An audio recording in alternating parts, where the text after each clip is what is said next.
مستيات بيتنا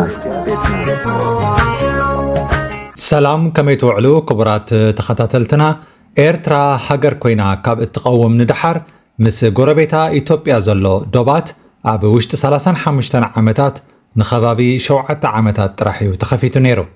እቲ ፈለማን 20 ዓመታት ተዓጽዩ ዝነበረ ዶባት ኤርትራን ኢትዮጵያን ኣብ 2018 ምስ ምምጻእ አብይ ኣሕመድ ምስ ተኸፍተ ብዙሓት ገርህኛታት ንሓዋሩ ዝተኸፍተ መሲልዎም ነይሩ። እቲ ዶባት ግን ኣብ ሓጸርቲ ኣዋርሕ ዳግም ተዓጽዩ ንዓመታት እውን ዕጹው ኮይኑ ቀጺሉ። ዶባት ኤርትራን ኢትዮጵያን ብዝፍጠሩ ፖለቲካውያን መድረኻት እዩ ክዕጾን ክኽፈትን ከም ዘለዎ ዝውሰን። ኣብዚ እዋን ሓድሽ ፖለቲካዊ ምንቅስቓስ ተቐላቒሉ ስለ ዘሎ እቲ ዶብ ብኸፊሉ ኣብ ድሓን ኩነታት ዘሎ ይመስል። ፈለማ ምስ ወያነ ግጭት ምስ ተላዕለ ኣብ 1998 ዶባት ኢትዮጵያን ኤርትራን ተዓጽዩ ጸኒሑ አብይ መጺኡ ዕርቂ ምስ ኮነ ተኸፊቱ። ኩናት ትግራይ ክኽፈት ስለ ዝነበሮን ዕርቂ ምስ ወያነ ስለ ዘይተኻየደን ከዓ እቲ ዶብ እንደገና ተዓጽዩ።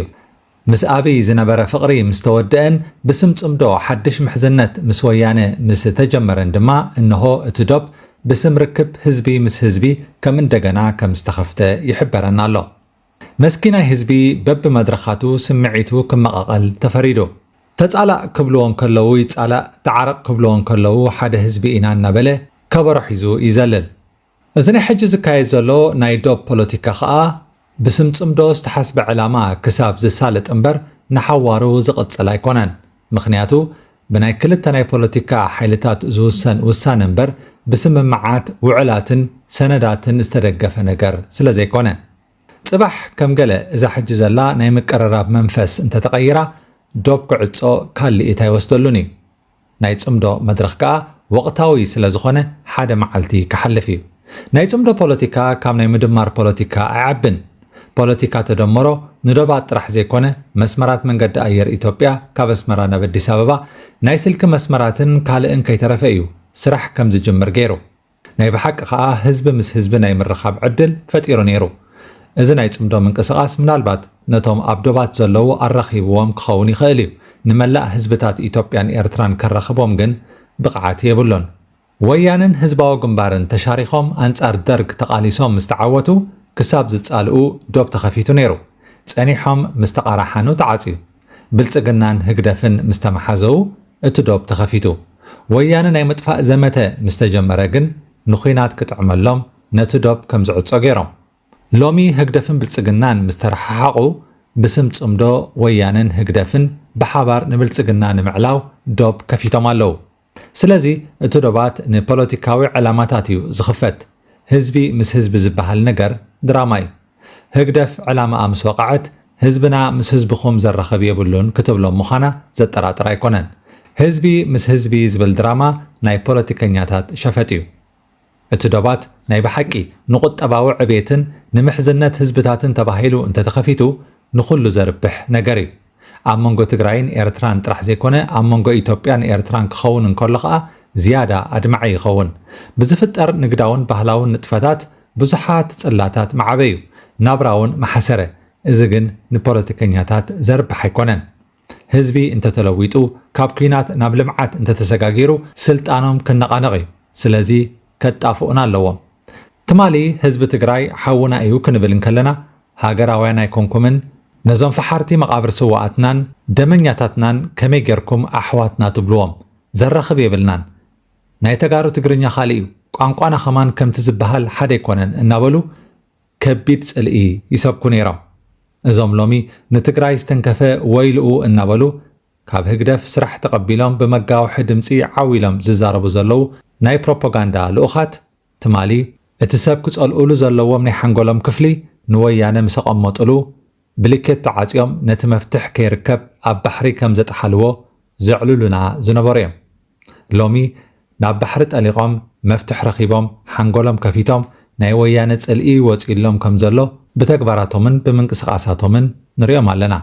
ሓቀኛ ፈታዊ ግን ኣብ እዋን ጸገም እዩ ዝፍለጥ። ናይ ሎሚ ተጻመድቲ ትማሊ ብንብዓት ተጋሩ ዝሰራሰሩ ዝነበሩ ጥራሕ ዘይኮኑ ንምጥፍኡ ኣብ ዝተኻየደ ወፍሪ እውን ኢድ ዝነበሮም እዮም። ተጋሩ ሰብኣዊ መሰላቶም ክገሃስ እንከሎ ዓለም ገጻ ኣዚራ ረዳኢ ኣብ ዘይነበሮም እዋን ንሕናን ሰራዊትናን ፈጺምና ናብ መሬት ትግራይ ኣይኣተናን ኢሎም ዓይኒ ዘንቁሩ ዝነበሩ እዮም። እቲ ፍጻሜ ቅድሚ ዘመናት ዝተፈጸመ ኣይኮነን። ሎሚ ኣብ 2026 ኮይና ብዛዕባ ኣብ 2022 ዝነበረ ኩነታት ኢና ንዝክር ዘለና። ኣዝዩ ሓፂር እዋን እዩ። ቅድሚ 4 ዓመታት ነገራት ብከምዚ ደረጃ ክቀያየሩ እዮም ኢልካ ክትግምት ፍጹም ዝከኣል ኣይነበረን። ኮይኑ ግን ኣብዚ ንሪኦ ዘለና መድረኽ በፂሕና ኣለና። ስለዚ ብጽምዶታት ዝኽፈትን ዝዕጾን ዶባት ሓቀኛ ሰላም ከምጽእ ኣይክእልን። ድምፂ ወያንን ትግራይ ቲቪን ሎሚ ቅነ ብዛዕባ ዝካየድ ዘሎ ህዝቢ ምስ ህዝቢ ናይ ምርኻብ መደባት ደጋጊመን ክጽብጽባን ከለዋ ኤርቲቪ ዝበለቶ የለን። እቲ ድምፂ ብወገን ትግራይ ኣዝዩ ዝሓየለ እዩ። ህዝቢ ትግራይ ጎረቤትን ሓውን ህዝቢ ኤርትራ ምዃኑ ዘጠራጥር ኣይኮነን። እቶም ንምሕዝነቱ ዝደልዩ ኣብ እዋን ጸገሙ ከመይ ዝበለ ምድንጋጻት ከም ዝረኣዩ ከዓ ናይ ትማሊ ዝኽሪ እዩ። እቶም ኣብ ልዕሊኡ ከቢድ ኢሰብኣዊ ጭካነ ዘርኣዩ በዓልመን ነይሮም ድማ እቲ ህዝቢ ኣጸቢቑ ይፈልጦም እዩ። መሪሕነት ሕወሓት ንጽምዶ ክቕበል እንከሎ ምናልባት ምስ ብልጽግና ንምግጣም ዘላቶ እንኳ ኣማራጺት ንሳ ስለ ዝኾነት ክኸውን ይኽእል እዩ። ንታሪኽ ክርስዕ ግን ኣይክእለን። ምንቅስቓስ ጽምዶ ከምቶም ኩሎም ዝነበሩ እሞ ዝፈረሱ ምንቅስቓሳት ሓደ መዓልቲ ኣይክህሉን እዩ። ሽዑ ካልእ ፖለቲካ ክስራሕ እዩ። ንሱ ፈሪሱ ከዓ ካልእ ክመጽእ እዩ። ወትሩ ኣብ ዕንክሊልን ኣብ ተዘራሪኻ ኣንጻር መሓዘኻ ዝነበረ ምዕጣቕን ግዜ ክሓልፍ እዩ። እዚ ፖለቲካዊ ድሕረ ባይታ ናይ ዞባ ቀርኒ ኣፍሪቃ እዩ። ኣብዚ 2 መዓልታት ኣብ ዞባ ምብራቕ ትግራይ ወረዳታት ጎሎ መኸዳን ዛላምበሳን ካብ ኤርትራ ከዓ ካብ ንኡስ ዞባ ሰንዓፈ ዝመፁ ነበርትን ኣባላት መሪሕነትን ተረኺቦም ነይሮም። ኣመሓዳሪ ንኡስ ዞባ ሰንዓፈ እድሪስ ዓሊ ኣብቲ ኣጋጣሚ ከምዚ ኢሉ ኣሎ። መትከላትን ዝምድና ህዝብታትን ዘይንቕነቕ ዘይቅየር ዘለኣለማዊ እዩ።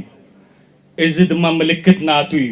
ናይ ሰላም ይኹን ናይ ልምዓት ይኹን ናይ ተጻብኦታት ይኹን ብድሆታት ታሪኽና ናይ ሓባር እዩ። መጻኢና ድማ ናይ ሓባር ስለ ዝኾነ ጽምዶ ድማ ብንእሽተ ጀሚሩ በብእዋኑ ከመይ ይሕንበብን ይውንጨፍን ከም ዘሎ ንርእዮ ስለ ዘለና ንሕና ሎሚ እውን ከም ቀደምና ከም መትከልና ነቕ ከይበልና ኣብ ጎኒ ህዝብታት ምእንቲ መሰሎም ካብ ጭቆና ነፃ ክወፁ ሓራ ክወፁ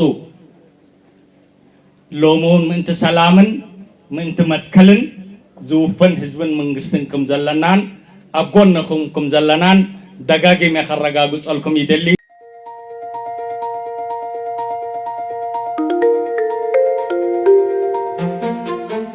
ኣብ መወዳእታ ሓንቲ ሓበሬታ ኣላትና ክቡራት ተኸታተልትና እቲ ብሓልዮት ኤርትራዊ ማሕበር መኽሰብ ኣልቦ ትካል ኣብ ጀርመንን ምትሕብባር ኣባላት ፖለቲካዊ ሓይልታት ኤርትራን ኣብ ከተማ ፍራንክፈርት ዝካየድ ሰፊሕ በዓል ኤርትራ እንሆ ኣብዚ ዓመት እዚ እውን ንማሕበራውን ፖለቲካውን ኩነታት ሃገርና ኤርትራ ዘንጸባርቕ መድረኻዊ መደባት ዝሓዘ ምድለዋት ሰሪዑ ይርከብ። ፌስቲቫል ፖለቲካዊ ሓይልታት ኤርትራ ካብ ዕለት 7 ክሳብ ዕለት 9 ነሓሴ 2026 ኣብ ዘሎ ግዜ ክካየድ እዩ። ስለዚ ኩሉ ብህዝቡን ሃገሩን ዝግደስ ንኽሳተፎ ብኽብሪ ፃዊዒትና ንቐርብ። ኣብዚ ኣገዳሲ ተነፋፊቑ ፀንሐ ኤርትራዊ ዝረኸበሉ ፌስቲቫል እዚ ብመሪሕነት ፖለቲካዊ ሓይልታት ኤርትራን ዕዱማት ኣጋይሽን ዝቐርብ መግለፂታትን ንተሳተፍቲ ዕድል ዝህብ ሰሚናርን ይዳሎ ምህላው እናሓበርና ቆፀራና ኣብ ፌስቲቫል ፍራንክፈርት 2026 ክኸውን ኩሉ ጉዱስ ኤርትራዊ ከዓ ንኽሳተፎ ንፅውዕ። ዝካየደሉ ቦታ ኣብ ቦከንሃይመር ቫርተ ሜርቶን ሽትራሰ 26 ፍራንክፈርት ጀርመኒ እዩ። ኣብቲ ምሸት ድምፃዊ ዓንዲት ምርኢቱ ከም ዘቐርብ እውን ክንሕብር ንፈቱ። ኣሰናዳኢት ሽማግለ ፌስቲቫል 2026 መስትያት ቤትና መስትያት ቤትና ንሓቀኛ ምስሊ ኤርትራ ንምንጽብራቕ ዝተፈላለየ ጽሑፋት ተንቀሳቓሲ ምስልታትን ቃለ ምሕትታትን ሒዛ ብዘካርያስ ክብረኣብ እናተዳለወት እትቐርብ መደብ እያ። كفوت لساني من يزعصوني هاي سجدن علي عبطاقوت ملاخي قطاوخي قنا مسلي فتحي